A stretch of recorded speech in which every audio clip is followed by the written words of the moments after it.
Hi friends, இன்றைக்கி நம்ம பார்க்க போகிற வீடியோ பார்த்தீங்கன்னாக்கா மீதமான சாதத்தில் வந்து நம்ம அல்வா வந்து செய்ய போகிறோம். இதுக்கு தேவையான பொருட்கள் என்னென்ன அப்படின்றது பார்க்கலாம் வாங்க.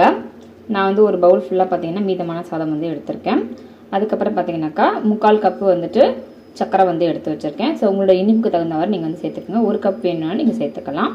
நான் வந்து 3/4 கப்பு வந்து சேர்த்துருக்கேன். அதுக்கப்புறம் பார்த்தீங்கன்னாக்கா செரி பழம் வந்து கட் பண்ணி வச்சுருக்கேன், முந்திரி வந்து கட் பண்ணி வச்சுருக்கேன், திராட்சை வந்து கட் பண்ணி வச்சுருக்கேன். இதில் வந்து உங்களுக்கு தேவையான நட்ஸ் வந்து நீங்கள் சேர்த்துக்கலாம்.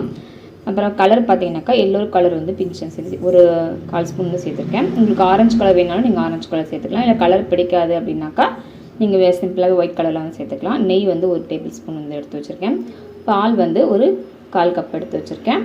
கண்டென்ஸ்டு மில்க் வந்து பார்த்தீங்கன்னாக்கா 2 டேபிள் ஸ்பூன் வந்து எடுத்துருக்கேன். நீங்கள் கண்டென்ஸ்டு மில்க் சேர்க்கலைனாக்கா சக்கரை வந்து 1லேருந்து அப்படின்னா 1/4 கப் வந்து நீங்கள் எடுத்துக்கோங்க. உங்களோட ஸ்வீட்டுக்கு தகுந்த மாதிரி நீங்கள் வந்து டேஸ்ட் பண்ணிவிட்டு நீங்கள் வந்து சேர்த்துக்கலாம் சக்கரையோட அளவை. வாங்க எப்படி செய்யலாம் அப்படின்றத பார்க்கலாம். ஸோ இப்போ இந்த கப்பு சாதத்தை வந்து பார்த்திங்கனாக்கா இதில் வந்து அரைக்கிறதுக்காக சேர்த்துருக்கேன். இதில் வந்து ஒரு 1/2 கப்பு வந்து பார்த்திங்கனாக்கா பால் வந்து சேர்த்து அரைச்சிட்டு வந்துடலாம்.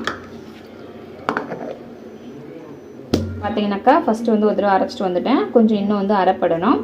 இப்போ வந்து இன்னும் 1/2 பால் வந்து சேர்த்துடலாம். நம்ம பால் பிடிக்காதவங்க தண்ணி கூட சேர்த்து வந்து நம்ம அரைச்சிக்கலாம். சரிங்களா? ஸோ ஏன் 2 தடவை அரைச்சிக்கணும்னா பால் வந்து எக்ஸ்ட்ரா ஆகிட போகுது அப்படின்றதுக்காக 2 தடவை அரைச்சிடுறேன். ஸோ பார்த்துட்டு அரைச்சிக்கோங்க. நம்ம இப்போ நெய் வந்து சேர்த்துக்கலாம். நெய்யில் பார்த்தீங்கன்னாக்கா நம்ம இந்த முந்திரி வந்து சேர்த்துக்கலாம். முந்திரி பாதாம் பிஸ்தா என்னென்ன நட்ஸ் இருக்கோ உங்களுக்கு அது தேவையானதெல்லாம் நீங்கள் வந்து சேர்த்துக்கலாம். அதுக்கப்புறமா வந்து திராட்சை வந்து சேர்த்துக்கலாம். பார்த்தீங்கன்னாக்கா எல்லாமே நல்லா பஃபியாக வந்துடுச்சு. இப்போ நம்ம இதை வந்துட்டு இந்த கிண்ணத்தில் வந்து வழித்து எடுத்துக்கலாம். இப்போ இதுலேயே நம்ம வந்து பார்த்தீங்கன்னாக்கா கொஞ்சமாக வந்து எண்ணெய் சேர்த்துக்கலாம். ஸோ இப்போ இதில் வந்து நம்ம இதை சேர்த்துடலாம். நெய் வந்து உங்களுக்கு தகுந்த மாதிரி சேர்த்துக்கோங்க. நான் எப்பவுமே நெய் பார்த்தீங்கன்னா கொஞ்சம் கூடுதலாகவே சேர்த்துப்பேன். ஸோ இப்போ அடுத்து வந்து பார்த்திங்கனாக்கா இந்த மாதிரி ஒட்டாத பதம் வரும்போது நம்ம வந்து சர்க்கரையும் அடுத்து பார்த்திங்கனாக்கா கண்டென்ஸ்டு மில்க்கையும் வந்து பார்த்திங்கனாக்கா நம்ம வந்து சேர்த்துடணும். அதுக்கப்புறமா கலர் பொடியும் வந்து சேர்த்துடணும். ஸோ உங்களுக்கு ஆரஞ்சு கலர் பிடிக்கும்னா நீங்கள் ஆரஞ்சு கலர் வந்து சேர்த்துக்கோங்க. நான் வந்து எல்லோ கலர் வந்து சேர்த்துருக்கேன். ஸோ பார்த்திங்கனாக்கா நல்லா வந்துட்டு ஒட்டாத பதம் வந்து வரணும். அந்த டைமில் நம்ம இறக்கிக்கலாம்.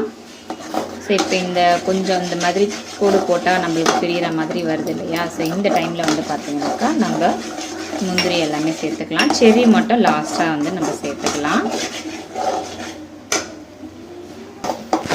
ஸோ இந்த ஸ்டேஜில் பார்த்திங்கனாக்கா எண்ணெய் வந்து திரண்டு வருது. உங்களுக்கு அப்படி எண்ணெய் வரலை அப்படின்னாக்கா ஒரு 1/2 ஸ்பூன் வந்து நெய் வந்து நீங்கள் சேர்த்துக்கலாம்.